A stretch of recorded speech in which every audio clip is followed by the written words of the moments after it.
Let me tell you that this presentation will be recorded and will be archived for, if you need it in future viewing.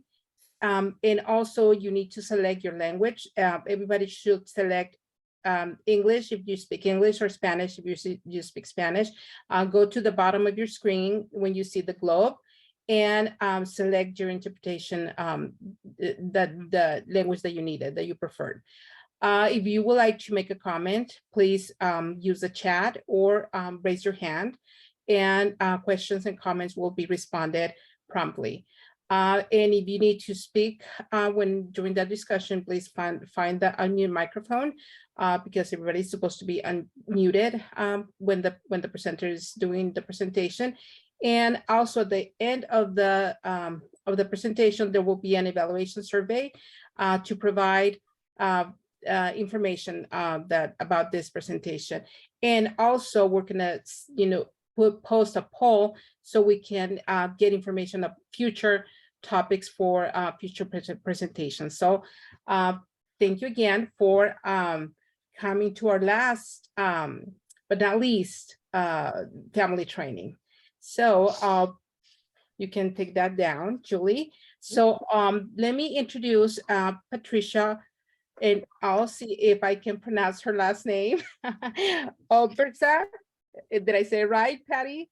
You did a great job. Okay, so she is the Assistant Director of Penrickton Center for Blind Children, a private nonprofit organization serving children who are blind with multiple disabilities ages 1 to 12, located in Taylor, Michigan.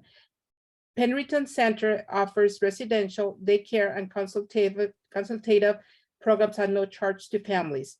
Ms. Obrzut has a master's degree in occupational therapy and received the permission of Dr. Lily Nielsen in 2002 to perform active learning educational trainings. The thing that makes Patty happiest is watching a child learn a skill from the first time that others didn't think was possible. So Patty, thank you. Thank you very much from CDBS for accepting to come and present to our families. Thank you very much. So hello everyone. I would like to welcome you to Active Learning today. I'm going to provide you with a brief overview about active learning, and I do encourage you to go ahead and ask questions while I'm talking. Just go ahead and put them in the chat and I'll try to answer them right away.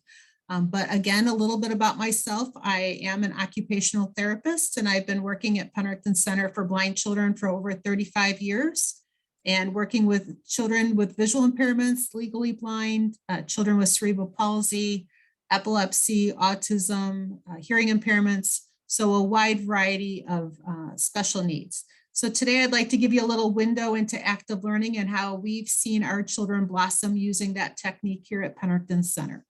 So I'm going to just share my screen. I'm going to be showing you some videos as well as a little PowerPoint as we go along.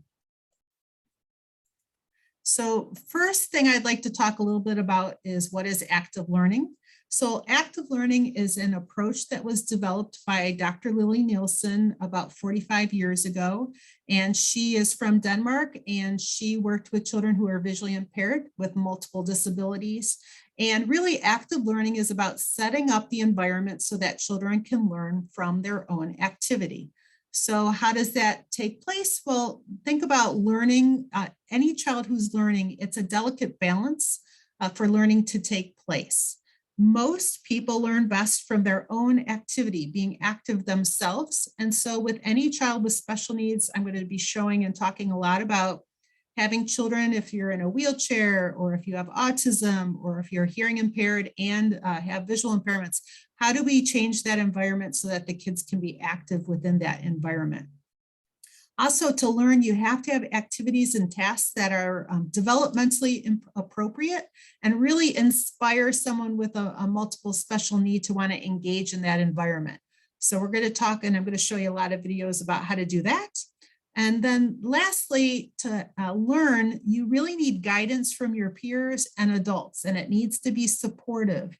So a lot of guidance from peers and adults, it's a very complicated task, how much support to give and when to back off. So I'm going to provide you a little window of that today. And then if you want to learn more, we can talk at a later date. But active learning principles are going to provide parents as well as caregivers, if you work with educators and therapists, really some simple, easy tools so that people of all ages can have those building blocks necessary to develop new skills. And when I'm talking about active learning, I do want to remind you that active learning is good for all ages. So I'm in my 50s and I'm an active learner. When I'm learning a new skill, I like to have hands on and really get my hands in there and be an active learner. So we're going to talk about all of those things.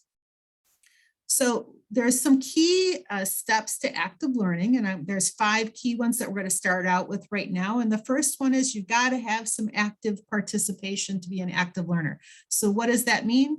You just have to set up the activity so that that learner is independently acting on whatever you want them to learn about. So here I have a picture of Jordan, and he's learning to pick up those bells and shake those bells. So now I'm just going to show you a little video of what it means to change the environment from someone who's not learning to someone who is learning.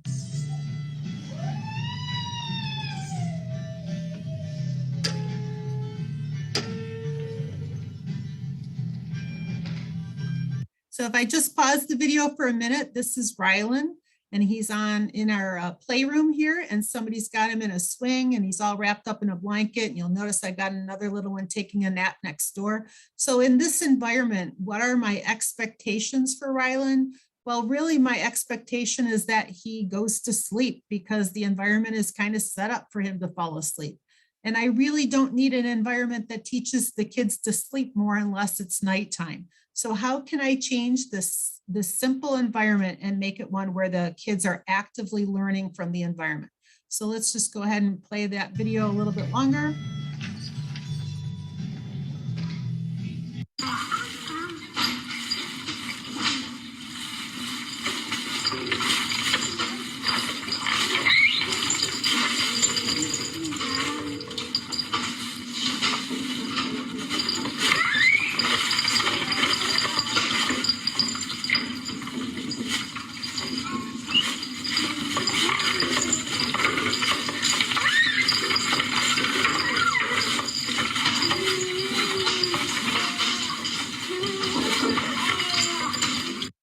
So I'm just going to go ahead and pause that. So Rylan is in the exact same swing, but all we did was take the blanket away. So this is just a few minutes after the video you just previously saw.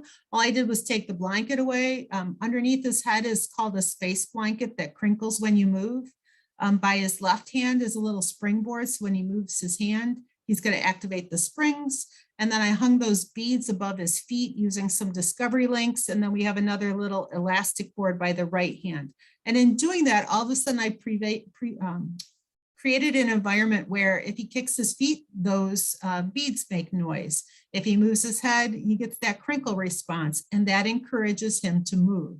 And when he's moving, he's active. And when he's active, he's learning.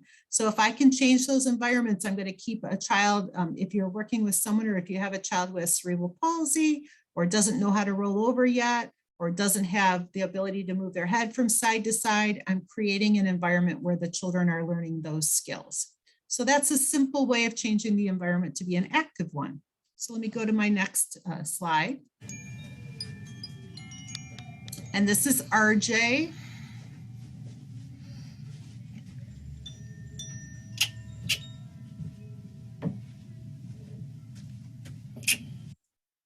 Oops.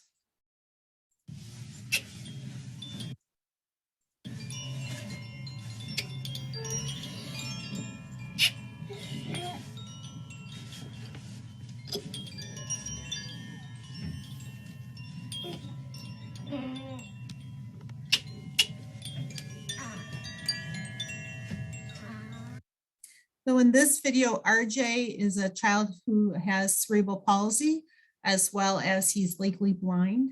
And because he has cerebral palsy, he has difficulty moving his hands or grasping things in his fingers, but he does move his head quite a bit.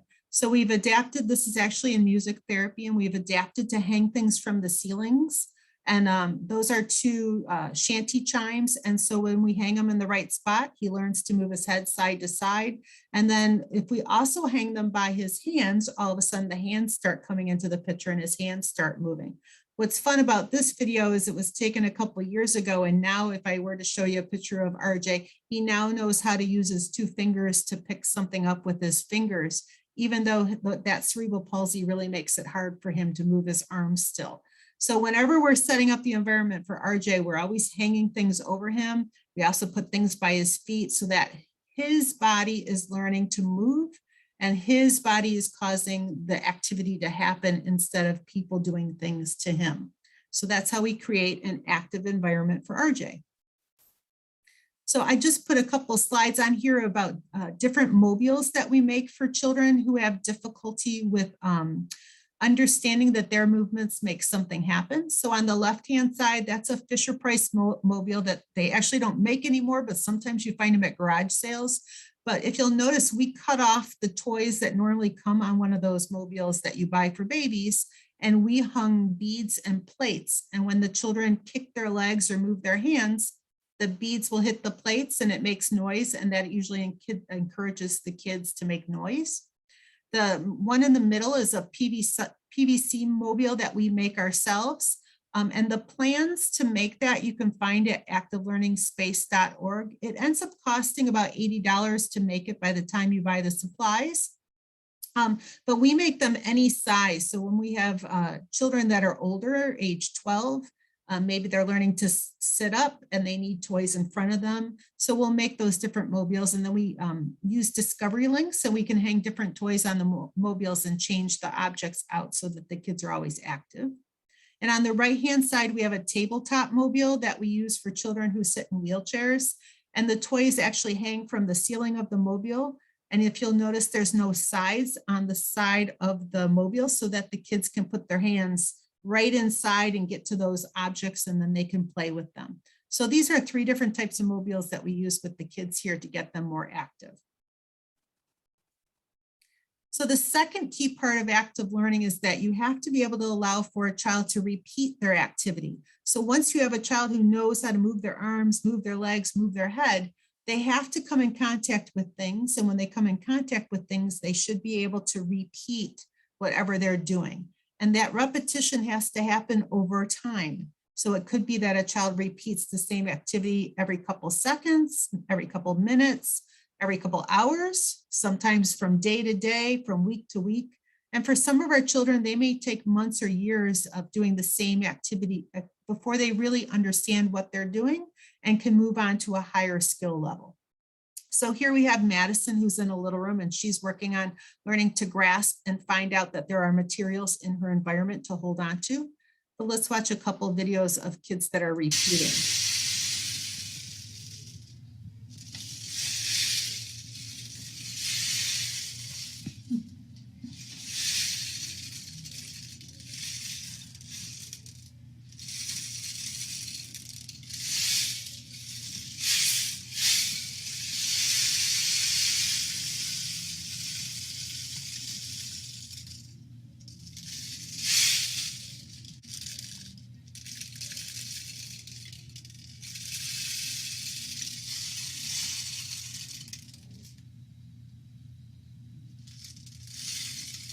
Now in this video, Javarius is playing with Karen, who's our dance and movement therapist. And Javarius does not know how to rotate his hands so that the rain stick that he's playing with will actually allow the little beads to go down.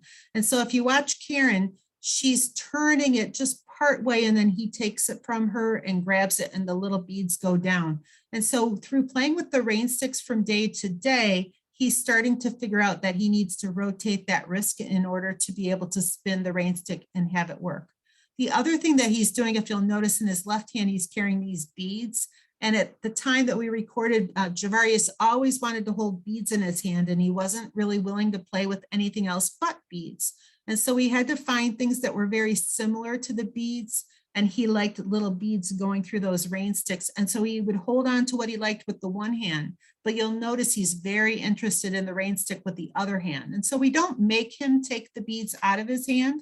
We just go ahead and eventually he put those things down. But here he's just repeating, using those rain sticks over and over and over again.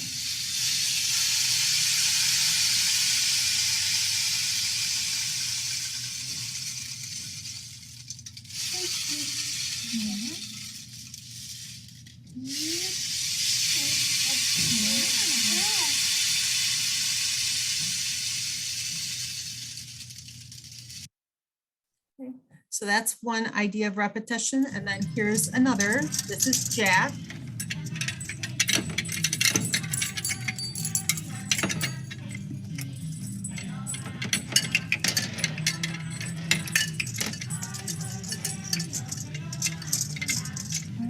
So I'll just pause it for a second, then we'll let you watch a little bit more. Jack also has cerebral palsy, and at this video, he didn't know how to roll over yet. And this is called a little room, which is a piece of equipment that Dr. Nielsen kind of created. And the reason why he's laying in here is Jack, when he grabs things and holds them, he drops them. And when you drop them, he doesn't know how to search to find them again. And so if he drops them and they go away, he doesn't pick them up again and he can't repeat. So in a little room, we hang the objects from the ceiling. And as he grabs something, when he lets go, you'll see that it goes right back and hangs with the elastic. And after a couple seconds, he can reach out and find it again and grab it again, and he lets go. But that way he can repeat over and over again what he's playing with. He can touch it, he can figure out it's there, and then he's working on learning to grasp things, as well as learning to figure out where things are in space in relation to his body. Oops, sorry, let me go back. I'll just start that from here.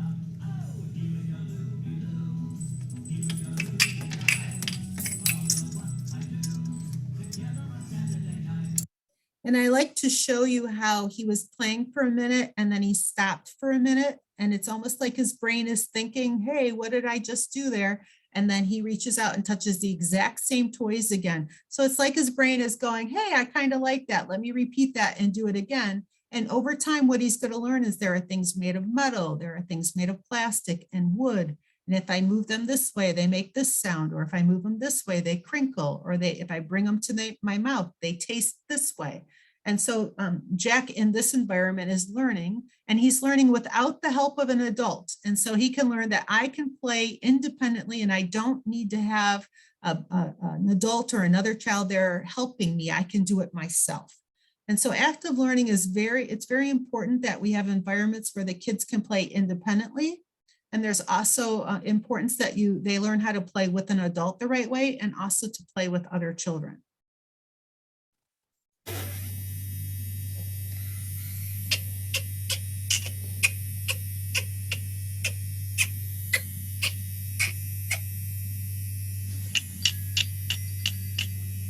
Now in this video, this is RJ again. You saw him earlier with the chimes hanging. So this is a close-up of his hand. And if you'll notice, the adult here is just holding that little mini massager in their hand. And RJ is learning to move his arm. And what he's doing is he's pushing against the massager because he doesn't quite know yet how to open up the fingers and grab it and pick it up and hold it himself. And so there are certain developmental steps that help happen with children, how they learn to use their hands. And I know in the handout that I gave you, I talked about how hands are first fisted and then they start to open and then they start to grasp things, and you can look at that at a later time. But I just want you to watch how he has to repeat pushing that massager many, many times before he learns to open up the two fingers. And then you can see what happens when he starts to open up the two fingers.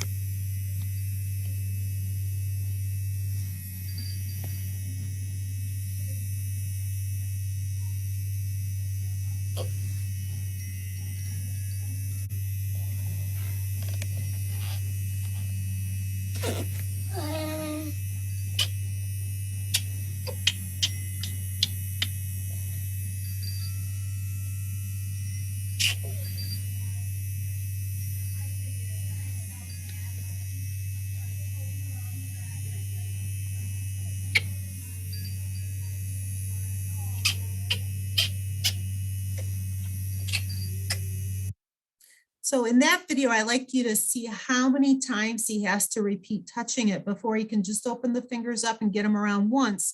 And then he goes back to hitting it again with his hand. RJ needed months of this activity before he could learn to keep those fingers open and actually put his hand on the massager and keep it on the massager. And the adult's job at this point was just to hold the massager still so that RJ does the work and he learns how to move his arm. Okay, so there's a lot of different pieces of equipment that we make here at Penrickton Center that again are all on activelearningspace.org that are little things that we can use to help our kids be able to get toys and keep them depending on how they hold their body up. So this one right here at the top left-hand corner is an activity vest. And sometimes I have children who walk around the room all the time and they don't want to sit down.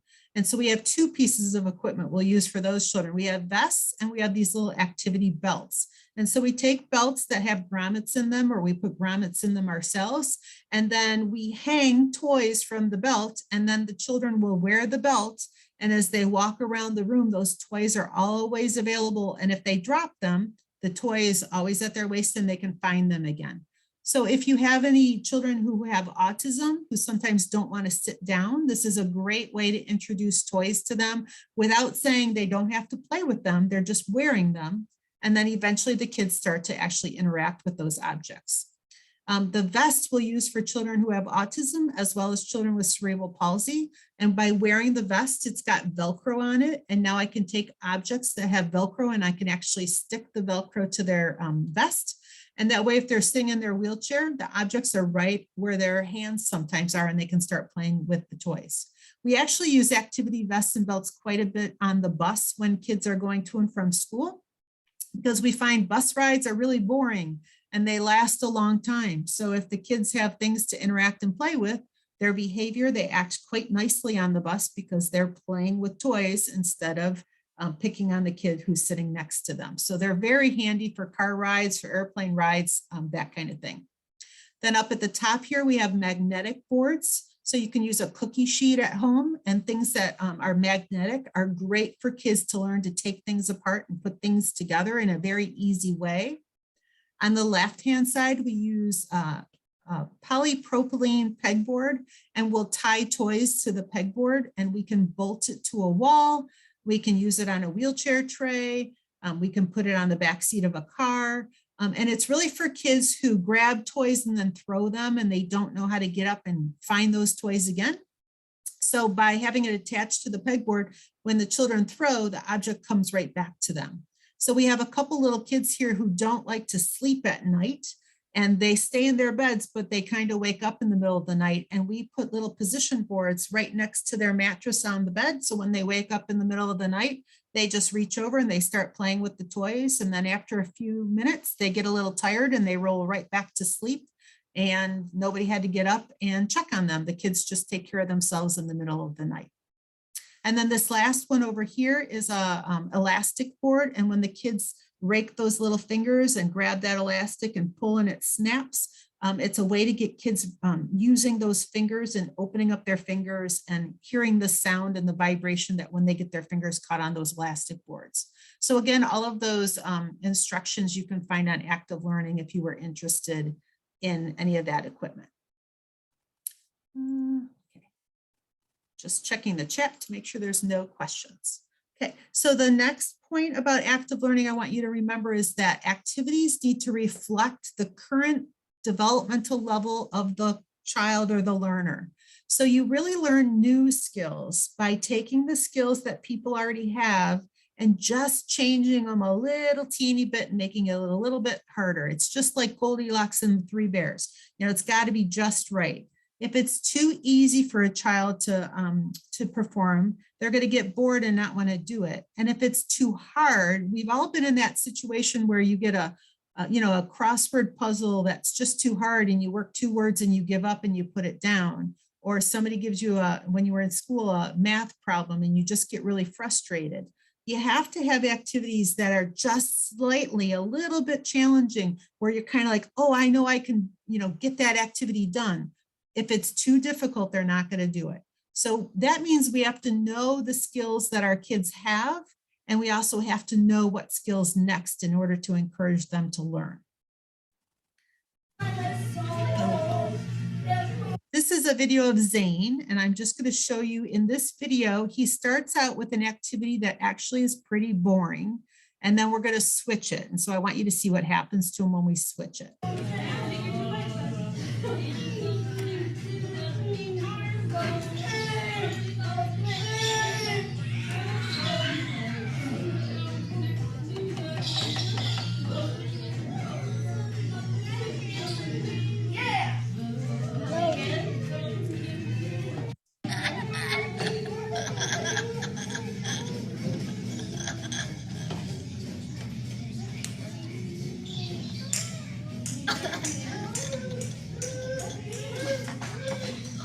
I did it. I got my shoes.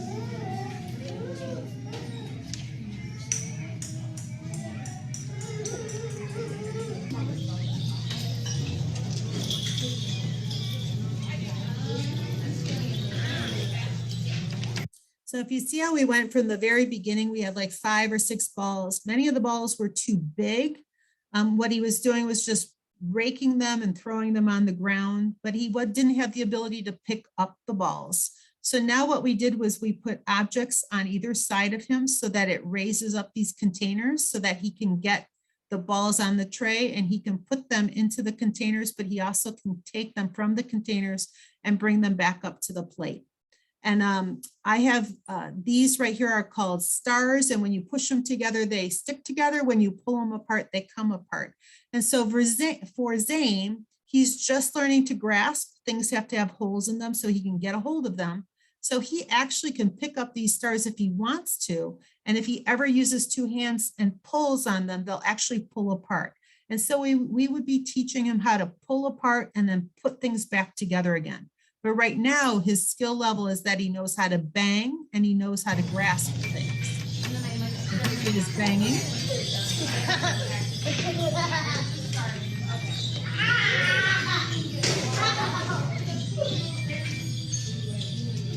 And then if I fast forward a little bit,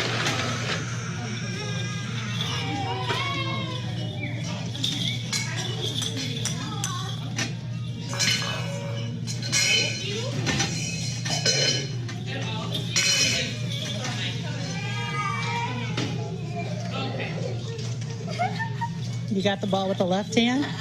You were working hard. I thought you were going to get the other one with the left hand. okay, so see how it took him at least 5 to 10 minutes to go ahead and figure out how to put that left hand into the container, grab that ball and bring it back to his tray. So he usually grabs things and throws them. Here we've taught him to grab things from the containers and bring them to the center of his tray.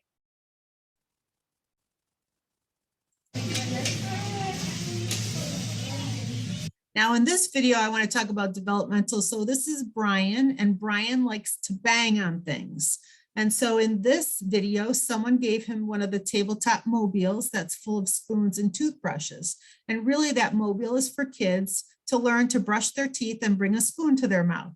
So if we provide them with this little toy, they'll be grabbing and we might dip the spoons into like applesauce or chocolate pudding or chocolate flavor or things like that. And the kids will grab them and bring them to their mouth. And all of a sudden they're learning to hold a spoon or a toothbrush and move it around their mouth, which is the start of toothbrushing. But Brian is not at that developmental level and he doesn't care. So if I give him this toy and he doesn't really care about it, you see him banging kind of on the table with his head, which is not what we want to see him do. So now if I fast forward a little bit and get rid of that toy, and now I give him things he can bang on.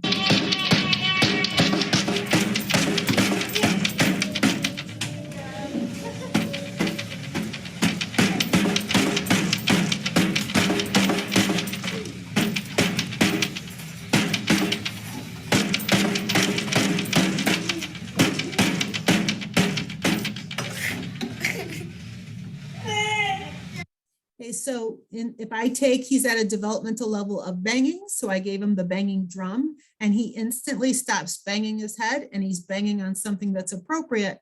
But now I gave him this elastic board down here because if he gets his hand in it, it would allow him to grasp it, let go, and it would make a big noise. And he likes big noises. And so hopefully what I'm trying to work with him on is to learning to grasp things versus banging on things. So it's just a little bit more of a challenge, yet he can still bang on what he likes to bang on.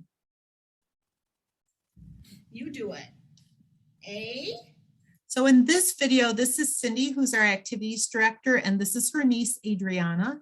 Adriana has no disabilities whatsoever. In this video, she's 2 years old. And I just want to show you, so Cindy is going to do things wrong on purpose. I don't want you to think that she acts like this normally, but she is asking Adriana to write the letter A as well as to identify the letter A in some shapes. And Adriana just knows how to scribble. And so what Cindy is doing is she's asking her to do things that she's not capable of doing. And I just want you to watch Adriana's response. Yeah. Do it with your crayon. No, like Cindy this. folds her hands over Adriana's hands, we're gonna do it writing like the letter this. A together. A. No, no, no. A. No. A. No. No. A. A. Cindy releases her hand. No, no, no, no, no. Adriana A. scribbles on the paper. They both repeat the same actions no. repeatedly. A. That's an A. No, no, no, no, no, no. No. Adriana A. smiles at Cindy. A. Adriana looks at Cindy while No, she no. scribbles. Look. A. So you can just see Adriana's kind of looking at Cindy confused, like, I don't understand what you want me to do. And that's because right now Adriana's at scribbling. She's not at drawing letters. What might come next would be maybe drawing a circle or maybe coloring in a circle, but asking her to do the letter A is so difficult for her. So if you keep watching the video, Adriana gets kind of frustrated and she wants to get up and leave the table. And if I fast forward a little bit down here, where Cindy's now asking her to identify, to find the letter A. A. No, not B. A. A, B, C. Where's the A? This is the A. And I like to point out this part too. So Cindy's saying, find the letter A. She starts singing A, B, C, D, because that's what she knows. She knows the letters of the alphabet. She's confused by what Cindy's asking her to do. And then Cindy keeps grabbing her hands to make her find the letter A, which now Adriana is getting frustrated with. So now Adriana is starting to hide her hands behind her back because she doesn't like Cindy grabbing her hands. So sometimes people mean well by trying to help kids with visual impairments to kind of feel and touch things. But what we want to do is we want to go ahead and let the children learn to explore the objects because they want to explore them and touch them, not because somebody's making them explore the objects. And I'm going to go ahead and show you how we do that. But just remember, we always need to know developmentally what's the appropriate activity for that child to be working on at any given time. Patty, this is Julie. I just want to point out, I wrote it in the chat, but that was a video demonstrating the thing that not to do. That was like a non-example. Yes, that was what I don't want you to do. Okay. Yeah, I wanted everyone to see when you do it not the right way, then the kids respond poorly. And we want to have the kids respond positively. So some things that people can do, like for example, is you just want to start collecting things in your house that would be helpful. So I took this picture here during the pandemic. We were showing parents what they could do in their homes. So I said, you know, let's say you want to get somebody to learn how to roller skate. Well, the first thing I would do is put roller skates on my feet, sit in a chair, and then roll my feet over like this little massaging ball board or over a cookie sheet, because it's going to make noise when you roll your feet back and forth. So you don't have to ask kids to stand up and roller skate. They could sit down and play with roller skates on their feet. And once they know what roller skates feel like and what they do, then maybe you could have them stand up on a roller skate and sit back down. But kids need to learn gradually how to do those things. They just don't magically stand up and go on their feet. This is a resonance board with a whole bunch of materials. This is kinetic sand. These are little pop beads that go together. These are musical instruments. We get containers from our kitchens. So if you have Tupperware containers, Country Time lemonade containers, tin containers, anything that you have, bottles that you're not using anymore, or sippy cup lids, you can take things like that. Like I have a little, this is a fuel bottle, and it has marbles inside. And so you could put ping pong balls inside of an orange juice container and shake them, and all of a sudden the kids can learn to shake and take apart and put things together again. Okay. And then this last video is just things that we have put Velcro on and stuck them to a wall, because kids can come up and pull them off the wall, and then they stick right back on it again, and the kids can find them again. And sometimes the kids need to be able to find where objects are. And Velcro is a great put together, take apart kind of toy. Kids can learn very easily to put things together, take things apart before we ask them to work puzzles. So you just want to kind of start collecting items. So the fourth thing about active learning is that it really needs to have some kind of reinforcement. So why does the child want to, interact? Do they want to play with wood or metal or plastic? Do they like sounds or textures or tastes? All those kind of things you want it to be motivating to the child. So you may not find it motivating, but the child's going to find it motivating. So here's a little video of DJ. And this is when he's really little and he doesn't know how to stand up or roll over. And we've got a bucket of water underneath his feet. And so at this age, what's motivating to him is splashing in the water.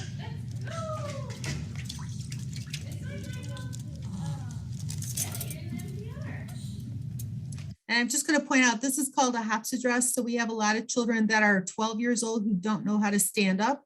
And we'll put them in this little hops address, and that way they can learn to activate and move their feet. And we put toys underneath their feet so that the kids kind of learn to push and explore those objects. And then they start to learn to kick their feet, explore with their feet. So as DJ got a little older, here he is again in the hops address.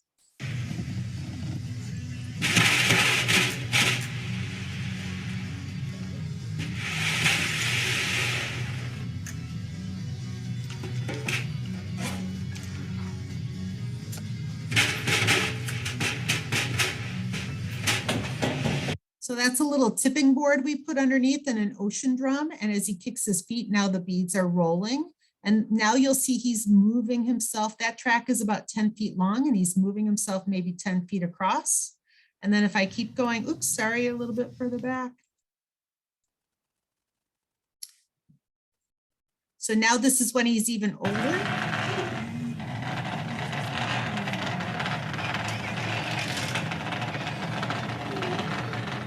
And Justin, now his motivation is he likes to use his hands in a standing position, and now we have his shoes on. And so we put toys all around the table, and he ends up walking all around the table to play with all of those toys.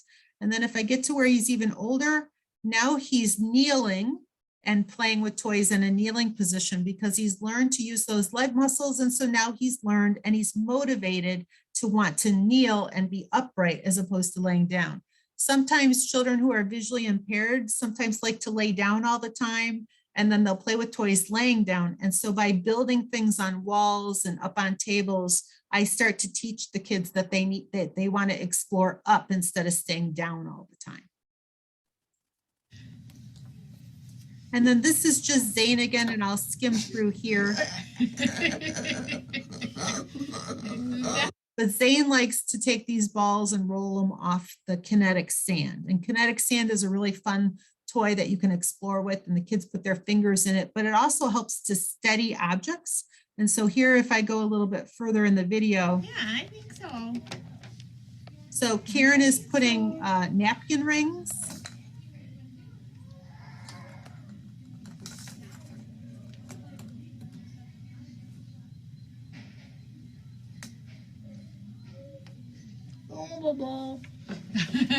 So you can see with the napkin ring, because it has the hole in it, he can do the activity he likes, but it's encouraging him to actually reach out and pick up those rings with his fingers. So developmentally, we're challenging him to do something, but with activities that he finds motivating. And then here we have Jalen. And Jalen loves Sesame Street, anything to do with Sesame Street. So here he's putting on a Sesame Street parade, just using big containers from the kitchen and little people and Sesame Street characters. Say hi. Hi.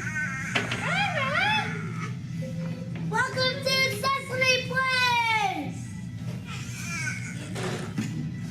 Great to see you. I dancing.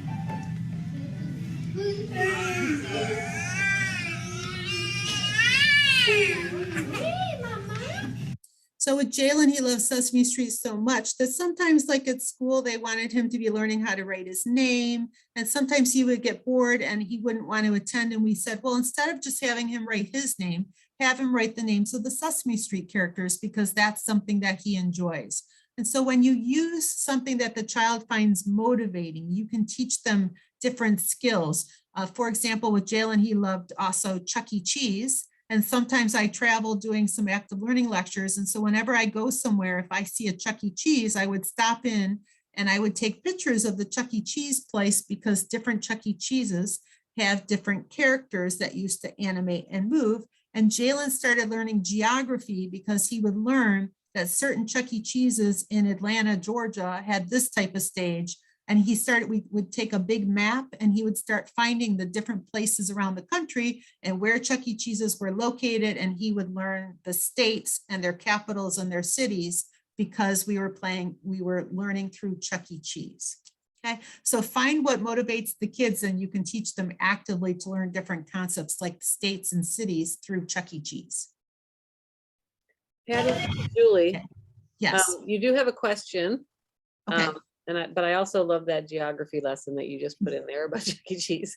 But Krista asked, how do you get a child to keep kinetic sand on the tray mostly?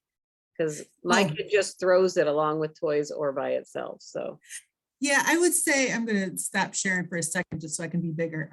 When you have a child who likes to throw multiple things, then that's going to get into when we do a little bit with the dynamic learning circle, which I can do now really quickly. So children learn activities through 4 different stages. So the first thing is they have to be aware of things in their environment.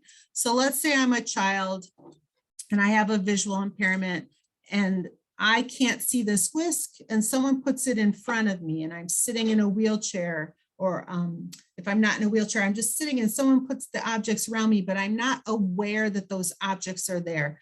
The first thing I have to do is change the environment so the kids are aware of objects. So I'm going to take this whisk and I'm going to move it. I'm going to hang it near the child, or I'm going to bolt it to a wall. If I have cerebral palsy, literally the whisk is going to be right next to my arm. So that way a child's aware of it. So now once they're aware of the object, that leads to stage 2, which is that a child now acts on the objects. So now that this whisk is touching my hand, if I accidentally move my body, I hit the whisk, and either a couple things happen. If I repeat that hitting the whisk a couple times, my brain starts to activate and I now know the whisk is there. And so the kids repeat and repeat and repeat until they learn everything they can from that whisk. So if I hit the whisk like this, eventually it'll hit me in the face. I'll hit it really hard. I'll hit it soft. I'll figure out don't hit it too hard because it hits me in the face. I don't like all of that. Eventually, I've learned all I can from the whisk and I get to stage 3, which is I've learned all I can from that object. And so I'm ready for something different. And how you know that is if I have this whisk and I used to bang it, all of a sudden you'll see kids that don't hit it as much, or they just kind of sit there, or they hit it once in a while and you're going, hey, I think they're kind of bored with that object. So that means they're ready for something new. So how can I make the object new? Well, for this child, I'm talking about if I take a ping pong ball and put it inside the whisk, that's a new object. So now that child goes back to stage 1 and 2. I'm aware of it. Now I'm acting on it. I start hitting that whisk and they go, wait a second, this is a different activity. There's something different in there. What is it? And they start repeating all the actions they learned before without the ball. They hit it, they whack it, Maybe now they start to put their hand in there and they start to go, hey, that ball can come out of the whisk. And now maybe they don't know how to put it back in. So you as the adult needs to put it back in. Now they take it out, you put it back in. And now that child is repeating, taking out, putting in, taking out, putting in, until they get bored. They've learned all they can from that. Now they need a new toy. So now maybe I put a golf ball inside. Maybe I give them 2 whisks, 1 little, 1 big. Maybe I give them containers to put the balls in. And that's how I keep children learning. That's called the dynamic learning circle, which is also an active learning concept. So if you have a child who's throwing all the time, then sometimes it's because one of 2 things. Either they're throwing because they don't know what happens next and they're bored with an object, so they just keep throwing, or they're throwing because they haven't had enough opportunity to throw. And I know that will make you crazy. So for example, this is a little activity board we make for the kids. So if I have a child who likes to throw, when I give them this board, when they throw it, the object comes right back, so they can keep throwing it and throwing it and throwing it.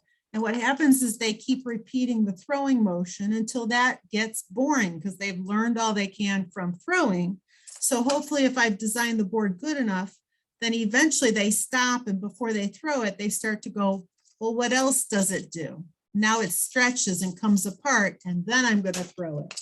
And if I start to hang objects on the board that do different things, so for example, if I hang these 2 magnets together with a string, so yes, you can throw them, but they also come apart and go together and come apart and go together. So with the kinetic sand, which I would have to ask, is the child throwing kinetic sand because he likes to throw, because he's in that stage of throwing, or is he throwing kinetic sand because it's developmentally too easy, or it's developmentally too hard and he doesn't know what to do with it, if that makes sense. So those would be the questions I would have to ask so that I could set up the right environment so they stop throwing. So for example, I have kids who throw things all the time. The first thing I do is I put a ton of containers around them, because when they throw, the objects get thrown into the containers. And now if I have containers around them, once they've thrown everything on their tray into the containers, well, if they want it, they're gonna have to get it from the containers and bring it back. And that's a different kind of toy. So I'm looking in the chat to see what she says. It's like she shakes it off her hands. So it's all in, do the kids like, the question would be, does she like it? Does she hate it? Is she shaking it to get it off because it's not something she wants to touch, or it is something she wants to touch? Then what I might do is find 100 things that are similar to kinetic sand. Like, I hate to say it, but we've had kids play with glue and cotton balls. And so the kids are messing with the glue and the cotton balls, and then the glue gets stuck on their fingers and they're going like this and pulling it off and then dropping it, but it doesn't really drop. And so now I'm teaching kids that things are sticky, and to put things somewhere, you kind of have to peel them off your hands. So I'm not quite sure if that answers all of her questions. But what I will say, because we only have an hour and a half and we can keep talking, we can go back specifically about that one child. Let me finish a couple of these points, and then maybe, I love the way they're, yeah, the one thing with active learning is if you understand that dynamic learning circle, you figure out what is going wrong. And if you fix it, you can keep kids learning. So with active learning, if a child is doing something, I don't need to understand why they're doing it. I just need to know that they're doing it for a reason and they are getting something out of it. And so I need to find 100 other possibilities that are similar to what they're doing, so I can find 100 more things that kind of branch off from what they're doing so that they can learn more. So for example, we had a little boy here who kept climbing the window ledge. So see how I have the window ledge behind me? He would climb up on the window ledge he would take a bowl or a plate and he would spin it. Wait, that's not a good one. He would take like a bowl like this and he would spin it in his hand like this while walking the window ledge. And people would say to me, well, aren't you going to get him down off the window ledge? And I'd say, I can. The problem is he'll just go right back up to it. So how do I get him to come down from the window ledge? Well, why is he walking the window ledge and why is he spinning the cup? So what I need to do is find a ton of things he can climb on that are appropriate, because for some reason he's climbing and learning from climbing. So the first thing we did was we bought balance beam, climbing ladders. We put up a climbing wall, anything you could climb on. And we put them all next to the window ledge so that he was motivated to come down from the window ledge to climb on these other things. And then at the same time, I had to find objects shaped like this and said, okay, what's he doing? He's spinning. So now I'm going to try to find toys that offer that other things happen when you spin them. Okay, so this is a musical instrument called a clatter. And so we got things like that and we started hanging those around the window ledge. And all of a sudden what we did was we created environments that were inviting to him, that he didn't want to be on the window ledge anymore. He came down and he's learning other topics besides just spinning that pan in his hand. So instead of saying, no, you absolutely have to sit at this table and you have to do this activity, we're taking what the kids can do and then just shaping it so that they're learning what comes next from it. Okay, I hope that is helpful. Okay, so let me go back to share my screen just a little bit more and just finish a couple of points, which is you want to make sure you're trying to limit distractions or interruptions in the environment as much as you possibly can. So for example, here, this is Isaac. That one's not turned on right now. Can we play with something else?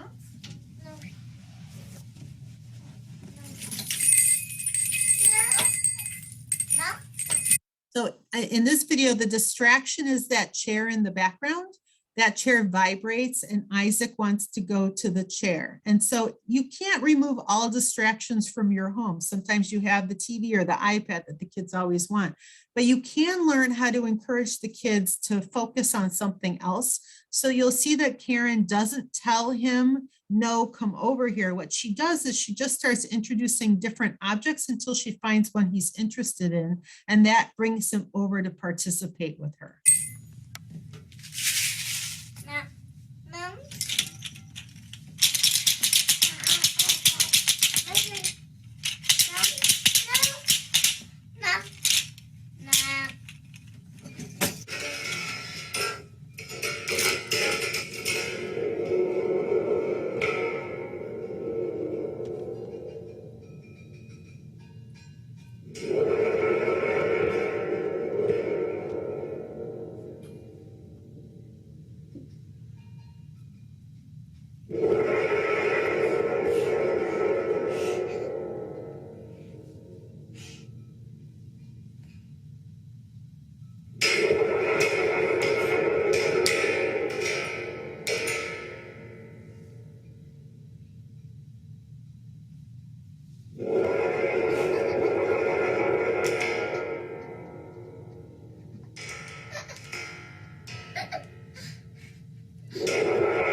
Okay, take it. My turn. You can have a turn. My turn. Yeah, here you go. That.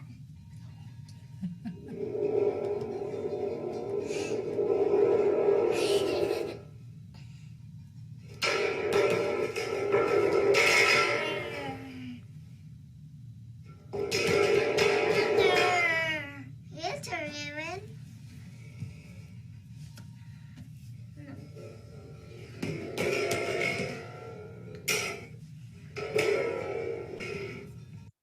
So why I wanted you to watch that whole video was to see how long it took before Isaac finally took that thunder drum to play with it.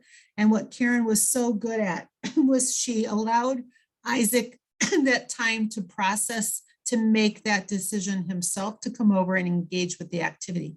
A lot of times as adults, we're always dictating and telling the kids what to do all the time. And we really want to encourage the kids to be able to think and problem solve and make some decisions and think about whether or not they want to come over and engage in that activity instead of being told what to do all the time. Okay, I'm going to skip one video. This is just Duryea playing with one of the light boxes. Okay, but I just wanted to reiterate. So when you're doing active learning, it's really about setting up the environment so the kids can be active, allowing for them to repeat skills that they have and new skills, setting up the learning so that it's developmentally appropriate. So doing what it should be coming just after what they can do.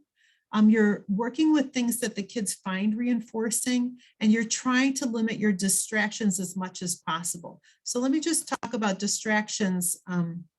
One of the things that people sometimes do that they might think is helpful, but sometimes is a distraction, is talking.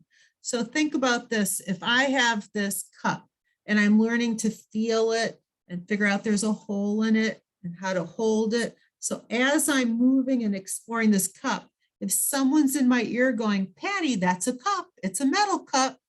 Do you want your child to pay attention to the cup, or do you want your child to pay attention to you talking? And so a lot of times I want the child to pay attention to the cup, or I want them to pay attention to this air pump. I want them to figure out how to put the two pieces together and how to make it blow air. And if someone's over there telling me what to do, it can be a distraction. So try to make sure that you're talking to your child when they're not actively learning. So if I'm really looking at something or figuring out what it does, and then I stop and I kind of look at you a little bit or lean toward you, that's a pause in the activity. And that's when you want to say, yeah, that's an air pump. But you don't want to do it while they're talking, because we want the focus to be on the activity, not on you. Because if the focus is always on the adult, then we're teaching the children that an adult always has to be present in order for you to be successful. And we actually want to teach kids that they don't need us. You know, eventually we want them to grow up and be more independent. Okay, so think of talking as a roller coaster. And if you're on your favorite roller coaster, there's pauses in the ride, and there's when you're going up the hill and you're coming down the hill. So let's say you have a child who's going up the hill. You might start to talk, oh yeah, we're getting out our toys, we're going up the hill. But as soon as we're on the ride and we go over the top of the hill, nobody is screaming as you go down the hill, we're going down a hill. Nobody's yelling like that, because we're on the ride, we're paying attention to the ride. But when the ride ends at the end of our activity and you get off that roller coaster, the first thing you do is you look at the people you rode the roller coaster with and you go, oh my God, that was great. Oh, I'm going to get sick. Oh, we went so fast, or let's do it again. So think of your kids' activities as roller coaster rides, and make sure after the ride is over, if you have a child who's picking up ping pong balls and dropping them in the cup, don't talk while they're dropping them in the cup. But when the ride is over and they stop, you say, oh yeah, you were putting the balls in the cup. That was so much fun. As the ride is over, or is in the pauses of the ride. So try not to be a distraction by talking too much to the kids. Okay. All right. So the other thing I want you to remember is that play is often overlooked as the key that helps unlock the door to learning. That's a quote by Mary Riley that she wrote in 1974. I love that quote because people forget that when children are playing, they're learning. What do kids do all day? They play. Little kids under the age of 5, they learn from play activity. They learn that things are big, things are little. They learn how to count 1, 2, 3, 4. They learn how to take turns. They learn how to put things in their mouths. They learn how to stack things. And what does that mean? It means when we're adults, we know how to take our plate and stack it and take it to the sink and wash our dishes. How did we learn to do that? We stacked blocks and when we were little and knocked them over and stacked them again. And we learned how many things you can put in your hand and carry them across the floor. So when your child with special needs or has any kind of disability is playing, remember that they're learning. And what our job as adults is to create a learning environment that is fun and spontaneous. These are all the characteristics of play, so that they're able to repeat that play happens outside and inside and at grandma's house, and it happens at school, and it happens everywhere. And if a kid is playing, then eventually as they get to be 6 years old and 7 years old, if they've been playing for 6 years, all of a sudden now they learn they can sit in a desk and they can pay attention to a teacher for an hour. But remember, in kindergarten, kids are running around still. They don't know how to sit down. So if you have a child who's 12 years old, who has autism and is developmentally at the level of about a 5-year-old, they should be running around because that's where they're developmentally. And what we're going to try to do is create environments that teach that child to maybe want to sit down and do something with you for longer and longer periods of time.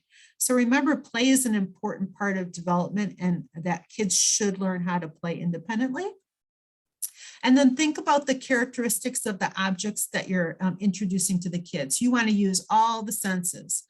So if your child has any sight whatsoever, we want to look for things that light up and that move and that are shiny and have different colors to them if they can see colors. We want to not forget about using the sense of smell. So maybe we want to rub a little lemon or a little orange on something we're playing with to give it smell and taste. Make sure we use lots of textures, using things that are bumpy, soft, hard, smooth, things that make noise and things that move. So I have tons of ideas on active learning space of things you can just open up your kitchen cupboards and probably find a ton of materials that you can use for play. So here are just some of the things we use. We have, these are cupcake holders and magnets will stick inside or golf balls will go inside. These are also pre-brailing tools if you have a visually impaired child, because those 6 trays are the 6 dots that are needed for braille. Or here we hang beads and buckets, and then we put those buckets near the kids' hands and feet so they learn to use their hands and feet. These are all kinds of musical instruments that we use with the kids. But like I said, you don't have to buy things. You can find a lot of things in your kitchen cupboards. If I want a child to learn how to put shoes on, for example, I'm going to go into the adult closet and pull out 10 pairs of shoes that I'm not wearing anymore and let the kids put the shoes on their hands and on their feet and stomp on them. That's how you learn to put your shoes on, by putting something on that's bigger than your feet on your feet. It's hard to put shoes that fit your feet onto your feet, but it's easy to put a huge adult boot on a little kid's foot. Okay, so we kind of cover the dynamic learning circle, but here's just a couple of key concepts, and then I'll see what kind of questions you guys have.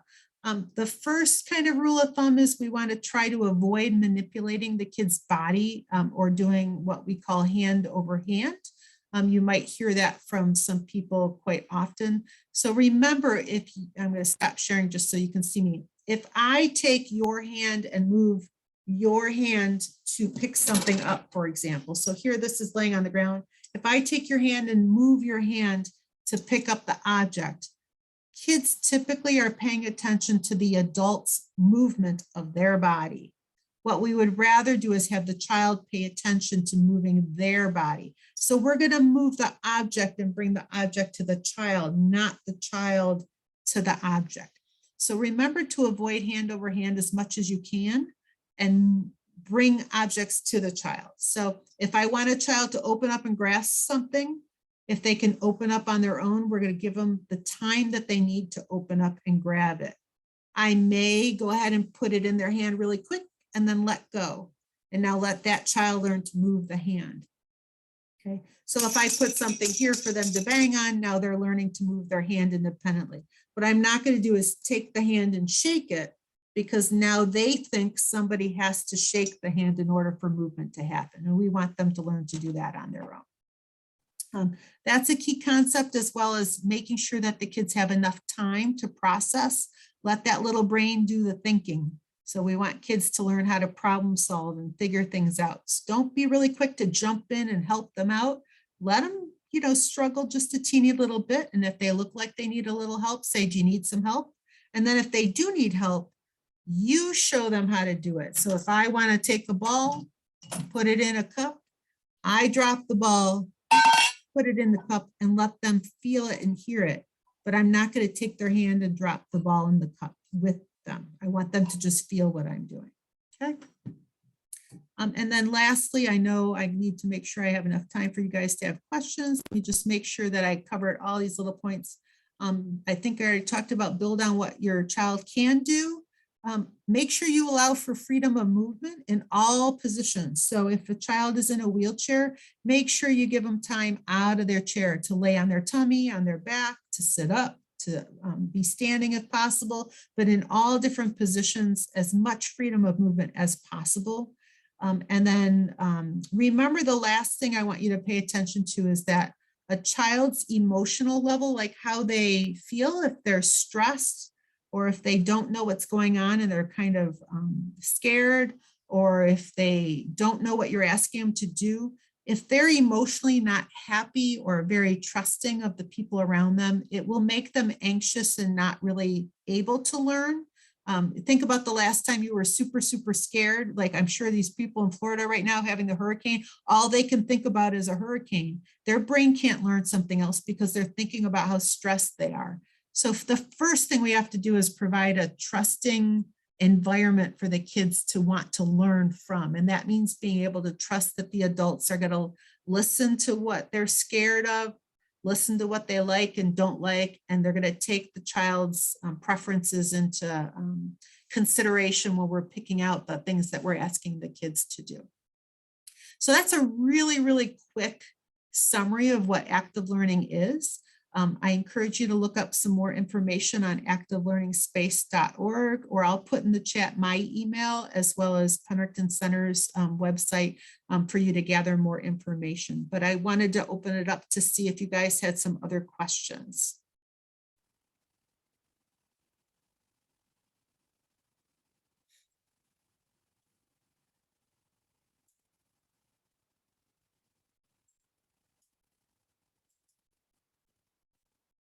And if not, I just keep talking because I can talk forever. Christia, I think it was Krista who was the one who was asking about the kinetic sand too.